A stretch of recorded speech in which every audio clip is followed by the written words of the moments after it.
The mother of Manchester Arena bombing victim Martyn Hett will today embark on a 200-mile walk from Manchester to Downing Street to demand the government introduces Martyn's Law, a law she's called for to improve the safety and security of public spaces like concert venues. Figen Murray believes that if proper staff training had been in place, then the Manchester attack back in 2017 may never have happened and she would still have her son. On the journey, Figen will be carrying the rucksack she brought Martyn just before he died, and also a teddy bear in his memory. And Figen joins us from the Glade of Light Memorial. This is a big journey, 200 miles. When you get there, Figen, what will you be saying to the Prime Minister in Downing Street when you meet him? Well, what I will be saying to the Prime Minister is that he needs to keep his promise he gave me 18 months ago when he rang me in December 2022 on the day that would have been Martyn's 35th birthday. At the time of the phone call, he actually said that he is very committed to the legislation and he will do his best to get it through as quickly as possible. As I said, that was 18 months ago. The government has said that they're having to consult to make sure that the legislation doesn't place undue burdens on small businesses. This is going to set out requirements for small, medium and large venues to be better prepared. How does it make you feel when reducing burdens on business seems to be slowing down a law that you're saying is urgent and needed now? Yeah, the issue about small businesses and venues has been sort of miscommunicated somehow. We never asked for big, burdensome measures. We're asking for proportionate measures for small businesses, and often that is literally just making staff aware of where escape routes are in case of an attack or where people need to hide inside the building safely. You know, venues, small venues also already have to adhere to fire safety regulations and health and safety rules. So there's already some kind of training in place for that. This is literally just a little add-on to that. When you say miscommunication, I mean, do you get the feeling that there is a lack of enthusiasm to get on and change the law now? Are they dragging their feet? I don't think it's lack of enthusiasm. I think it was just misunderstood by some people what we actually required small businesses to do. So, but I think that's been kind of resolved and it's much clearer now. And obviously, you know, the government has consulted again, so they should come out with the right draft bill at the end of the day. Figen, your world completely changed 7 years ago, along with the worlds of the others who were killed in the Manchester Arena attack. It was an absolute horror. This was a suicide bomber who detonated his explosives at this concert where young people, including your lovely son, should have just been going to enjoy themselves, have a wonderful evening out, enjoy each other's company without any cares in the world. What in your proposed legislation, named in honour of your lovely son, who people may remember the story of because, of course, he had a tattoo of Deirdre Barlow on his leg. He was a huge fan of Coronation Street. He was a larger-than-life character and, obviously, you know, the centre of your world. What would this legislation in his name change, which would mean that young people at arenas like the place where he was killed would be safer for everybody?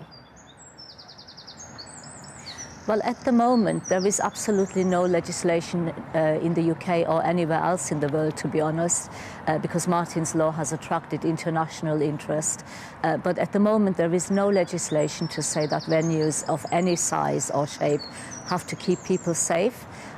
So basically, it's totally optional. It's a recommendation only, and that needs to change because, you know, terrorism has changed, and it's not like the old terrorism where the IRA used to give indication that they're going to attack.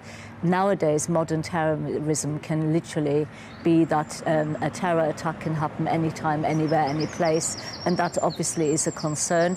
So any venue could be at risk, and you know, I want the general public to be safe, and I want them to know they are safe. And Martyn's Law would put the onus, the responsibility for security on venues. Yeah, that seems remarkable that that sort of legislation doesn't already exist.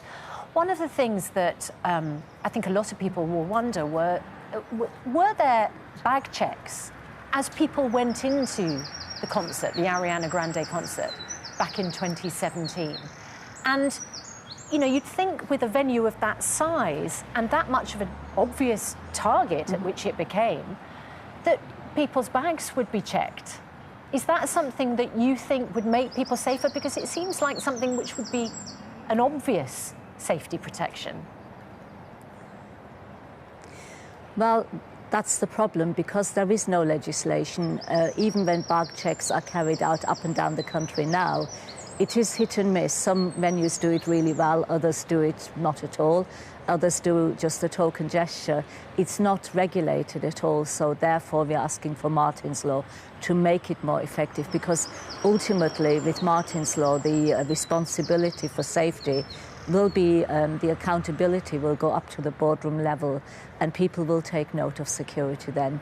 It is absolutely vital that people are kept safe and they can go and enjoy what this country offers in terms of freedom of movement, and they know they can come home at night again, and Martyn and the others didn't have that opportunity.